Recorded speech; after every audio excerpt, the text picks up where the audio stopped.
Hello and welcome to the show. A lot of people have wanted me to be doing this, so we're going to have a go at Will It Roll on Gran Turismo 6. Now, I did a Will It Roll in Gran Turismo 5, and this is the place which I used to roll cars. This is at the very end of the trial mountain circuit, the final corner. There is a rather large banking, and you basically aim your car at that, and if you hit it right with enough speed, you will probably flip over. Now, admittedly, this is a little bit cheating. In Forza, when you used to roll cars, you rolled it off a smallish curb. You couldn't really do that in Gran Turismo 5. The game is built with rallying in mind, so the cars react a lot more naturally when it comes to curbs and when it comes to bumping around off-road. So yeah, it was alright pain trying to roll cars in Gran Turismo 5, and this was the only place which I could get them to roll. On 6 it works rolling cars as well. Also, cars do not roll very naturally. It always looks weird on Gran Turismo when a car rolls over. It doesn't quite tumble very well. But yes, Trial Mountain would still work for flinging your car off the the final corner hill, I guess. Yeah, you will still manage to roll a car off that bit. Now I'm just going to do some donuts and completely hide my car in the smoke. However, with the new handling system, with the new tracks and everything, there are new places that you can roll a car. And I got lots of messages from various different people suggesting various different places. Bathurst was one popular one, Ascari was another. I tried both those places, could never get a car to roll on the curves. I mean, there are areas of tracks like Willow Springs where you can go in the middle of it, and Ascari I think you can go in the middle as well. And there are bumps and jumps, and you could probably flip a car over in there, but we're trying to use just curves. This was the place. I had a couple of suggestions of Grand Valley as well. I actually found this completely by accident in the middle of a race. So yeah, this is the place that I'm going to use. This is the place that I can manage to get cars to roll fairly straightforwardly. I was also having problems getting the Scion turned round. I didn't want to spin round. I'm not sure why. I was trying to use power and boot it, and it wasn't going around. But anyway, yes, this is my preferred place.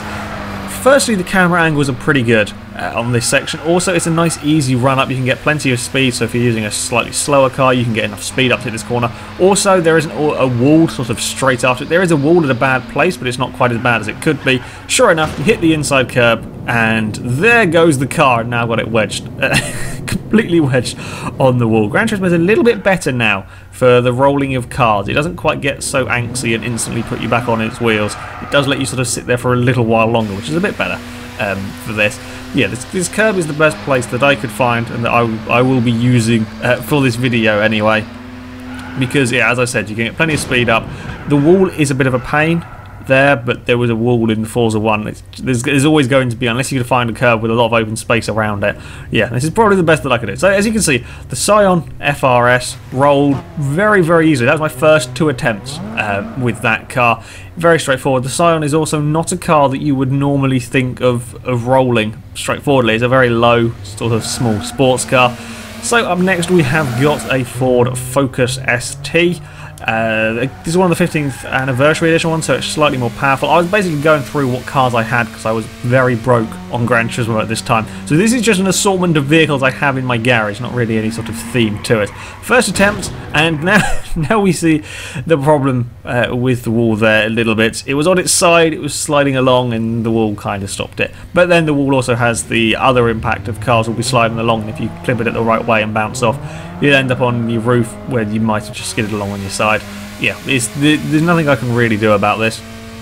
So the Focus, I don't think have we rolled one of these? I don't think I've rolled one of these in Forza 4. I was expecting this to be a fairly straightforward car to roll. It means a much higher centre of mass than you find on the Scion. It's also quite a quick car. Damage is useless on this game, as I'm sure you all know. It's just scratches. I'm trying to roll a car and all we get is scratches on the side and the roof, and slight dents on the bonnet and slight dents on the side. But yeah, not the most spectacular of damage systems. It was being a little bit trickier to roll the Focus. I'm guessing I just wasn't hitting the curb quite right. Again, even a car that rolls over every time, or I should say no car rolls over every time, there's still an element of hitting the curb at the right angle, but sure enough, this is only a sort of 2 or 3 minutes in, and the Focus rolled in a fairly spectacular style. Also, if you were using third-person view, I didn't see what happened there, as the camera was twiddling above, like outside of the tunnel, so I just couldn't see. Didn't realise it was quite a spectacular flip until I sort of watched back through the replay. Up next, I was going to have a go with a Mitsubishi Evo 6 Tommy Mackinnon edition. This is probably my favourite. Well, this is my favourite of the Evos. Probably my favourite of the rally cars, aside from the Group B stuff. I really do quite like this car. First attempt, I got quite a lot of airtime kind of on my side. It got really easily up onto sort of two wheels. It's been a little bit more problematic to sort of actually roll the car over. I'm not entirely sure how Gran Turismo works for rolling a vehicle. That time there, it probably would have gone over had the wall not got in its way. On Forza 4, it was pretty much down to grip, or a lot of it was down to grip, and of course, if you have a higher centre of mass, it's easier to roll.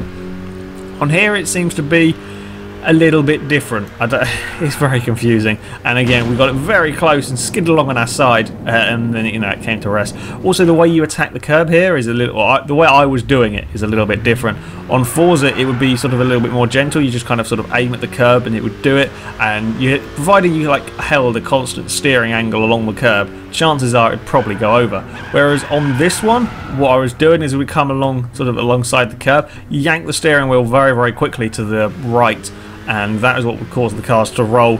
I'm not sure quite why it does this on this particular curb. I think it's a big nasty curb, this one, but yeah, that's what I was doing, and sure enough, again, it didn't take too long, but the Evo has gone over, and yeah, so up until now things have been fairly straightforward. Everything could work pretty much within the first kind of 5 minutes.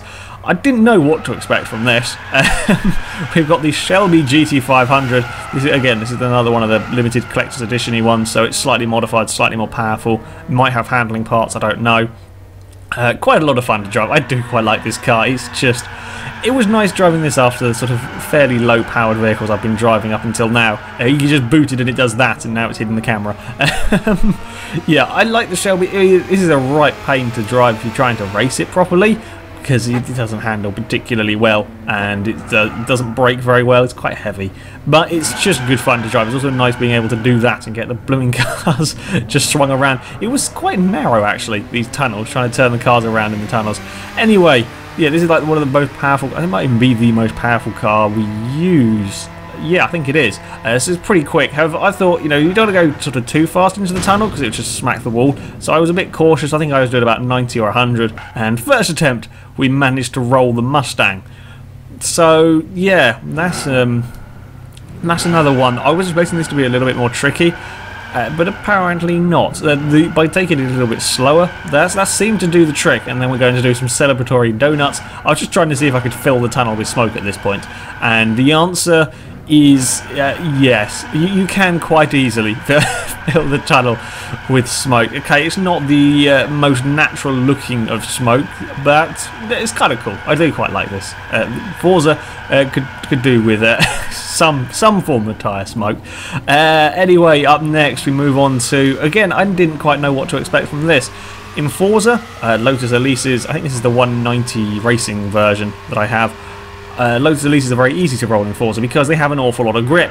In Gran Turismo, that didn't seem to really matter, and on the first attempt, it wasn't looking particularly promising. I pretty much just climbed the curb and carried on as if nothing had happened.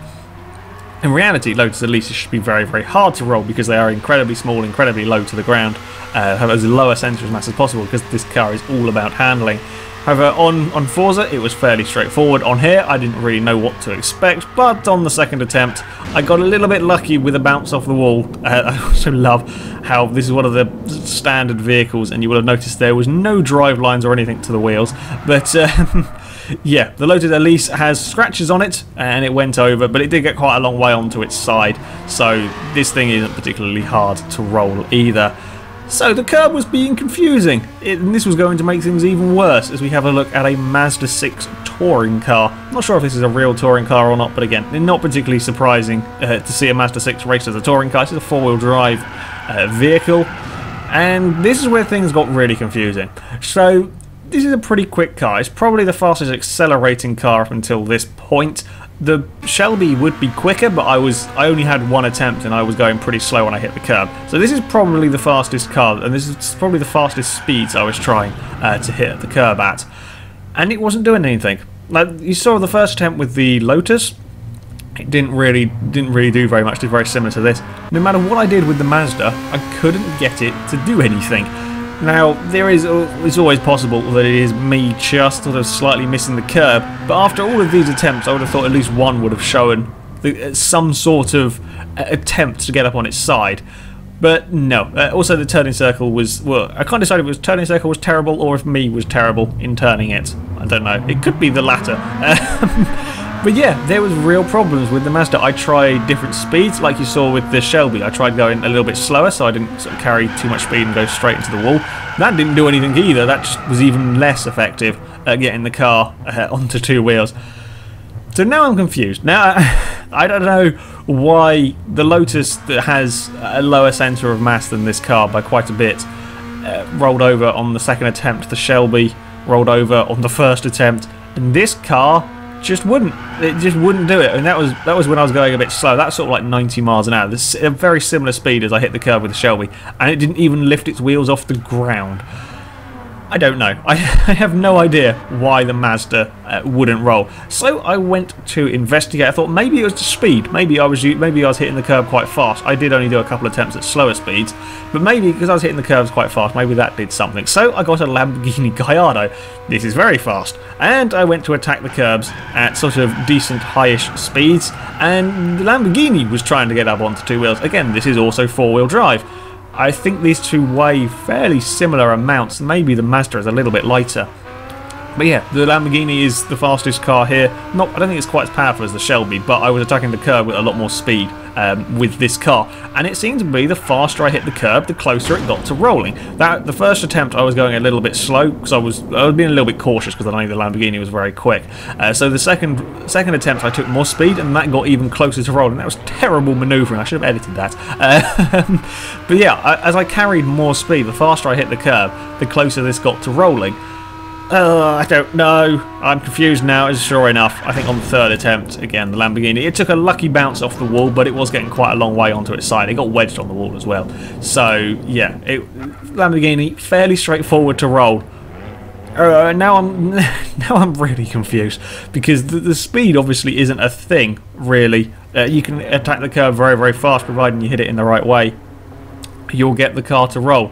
So, yeah, maybe it was the racing tyres. This was my next thought. Maybe because the Mazda was running on racing tyres, maybe that had something to do with stopping the car from rolling. So I got this. Again, another one of the 15th limited editions anniversary special edition jobs. The Renault Megane, I can't remember, Renault Megane Cup or Super Cup or something. These cars are quite cool. I do like driving these. I remember driving these on R Factor and they were amazing.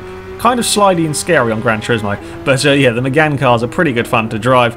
And well, the first attempt, okay, it didn't roll, but it actually lifted a wheel off the ground. Now, this car is quicker than that. The touring car is quite a bit. Actually, I'm not sure how massively faster it is. I mean, top speed wise, yes, this will be a lot quicker, fairly quicker than the Mazda. The Mazda's not very good top speed, but the Mazda's four-wheel drive, fast accelerating. So these two are both hitting the curbs at fairly decent speed, both running racing tyres, whatever the racing tyres that came with them.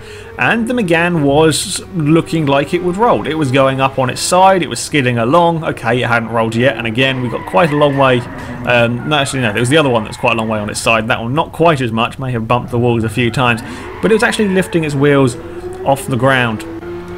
I don't know. Of all the cars, this should probably be the hardest to roll, maybe with the Elise, because this has got downforce, it's very wide, it's fairly low. It did a very interesting thing there. I'm not sure what happened. I think it I hit it with the front wheel and it put the car up in the air already, and then I hit it with the back wheel and that kind of stopped it, and it bounced around. A little bit interesting one there, but yeah, this should be very tricky to roll. And I don't know why the Mazda was sort of trying and looking like it would. And yeah, that was more of a front flip for style than a roll. That one. Again, a lot of these, I didn't see what happened there. I had no idea if it actually rolled or not, because the camera decided to go, no, we're going to go through the ceiling on that one. I got very, very, very close to the wall on the run-up. So yeah, I mean, this did take a few attempts with the Megane, again getting closer each time.